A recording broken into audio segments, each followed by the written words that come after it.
Hi കൂട്ടുകാരെ, ഇന്നൊരു red വെൽവെറ്റിൻ്റെ ഓർഡറായിരുന്നു ഉണ്ടായിരുന്നത്.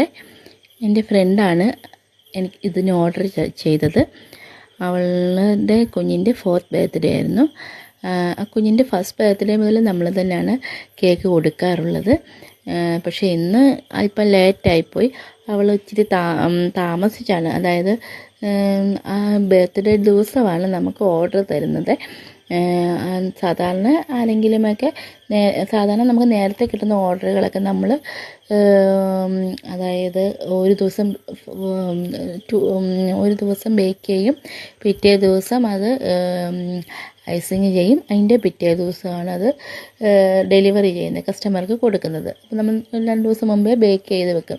അതെന്താണെന്ന് വെച്ച് കഴിഞ്ഞാൽ കേക്ക് നന്നായി തണുത്ത് അത് കട്ട് ചെയ്യുമ്പോഴത്തേക്ക് ക്രംസുകളൊന്നും ഇതുപോലെ വീഴില്ല. ഇതിപ്പോൾ ചൂടോടുകൂടെ ഞാൻ കട്ട് ചെയ്തതാണ്, അതുകൊണ്ട് അതിൻ്റെ ക്രംസുകളൊക്കെ കൂടുതലായിട്ട് വീഴുന്നു. അതുകൊണ്ടാണ് ഇങ്ങനൊരു മിസ്റ്റേക്ക് നമുക്ക് ഉണ്ടാവുന്നത്. അത് ഞാൻ നന്നായിട്ട് കട്ട് ചെയ്തതിന് ശേഷം ഓരോ ലെയറുകൾ വീതം സെറ്റ് ചെയ്യുന്നുണ്ട്. അതിൻ്റെ കൂടെ ഉള്ളിലെല്ലാം വൈറ്റ് കോമ്പൗണ്ട് അതും നമ്മൾ സാധാരണ ഗ്രേറ്റ് ചെയ്ത് വെക്കാറാണ്. ഇതിപ്പോൾ ടൈം ഇല്ലാത്തത് കൊണ്ട് അപ്പം തന്നെ ഗ്രേറ്റ് ചെയ്ത് അതിലേക്ക് ഫില്ല് ചെയ്യുകയാണ് ചെയ്തിരിക്കുന്നത്. അതിന് ശേഷം ഞാൻ ഇത് ക്രം കോട്ട് ചെയ്ത് വെച്ചു. സാധാരണ നമ്മൾ ക്രം കോട്ട് ചെയ്യുമ്പോൾ കുറച്ച് മണിക്കൂറുകൾ ഫ്രിഡ്ജിൽ തന്നെ വെക്കുകയാണ് ചെയ്യുന്നത്. ഇപ്പോൾ നമുക്ക് ടൈം വളരെ കുറവായതുകൊണ്ട് ഞാൻ ക്രം കോട്ട് ചെയ്തതിന് ശേഷം 10 മിനിറ്റ് ഫ്രീസറിൽ വെച്ച് 10 മിനിറ്റ് വെച്ച് അതിനുള്ള ടൈം വളരെ കുറവായിരുന്നു. അതുകൊണ്ട് പെട്ടെന്ന് നമുക്കത് ചെയ്ത് കൊടുക്കണമായിരുന്നു.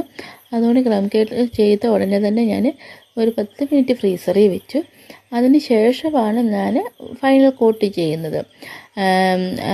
അപ്പം ഫൈനൽ കോട്ട് നന്നായിട്ട് ചെയ്തതിന് ശേഷം പിന്നെ നമ്മൾ ക്രംസുകൾ സാധാരണ റെഡ് വെൽവെറ്റിൻ്റെ മോഡലിൽ തന്നെയാണ് ചെയ്തത്. അല്ലാതെ പ്രത്യേകിച്ചൊരു ഡിസൈനൊന്നും ചെയ്യാനുള്ള ടൈമില്ലായിരുന്നു. നമ്മൾ ഉള്ള ടൈം അഡ്ജസ്റ്റ് ചെയ്ത് പെട്ടെന്ന് കൊടുക്കേണ്ടതായതുകൊണ്ട് പെട്ടെന്ന് ക്രംസൊക്കെ വെച്ചു. നെയിമും എഴുതി, ക്രംസിൻ്റെ മേളിൽ നെയിം എഴുതി കൊടുത്ത്, നെയിമെല്ലാം എഴുതി കൊടുത്ത് എല്ലാം സെറ്റായിരുന്നു. അതിന് ശേഷം അതിനൊരു ഭംഗിയില്ല എന്ന് തോന്നിയപ്പോൾ അതിൻ്റെ മുകളിൽ വെക്കും എന്ന് കരുതി നോക്കിയപ്പോൾ ഒരു ബട്ടർഫ്ലൈ ഉണ്ടായിരുന്നു, അത് അതിൽ സെറ്റ് ചെയ്തു. ഇതാണ് ഫൈനൽ ലുക്ക്. ഇഷ്ടമായ കൂട്ടുകാരെ ഒന്ന് കമൻറ്റ് ചെയ്യണേ. താങ്ക്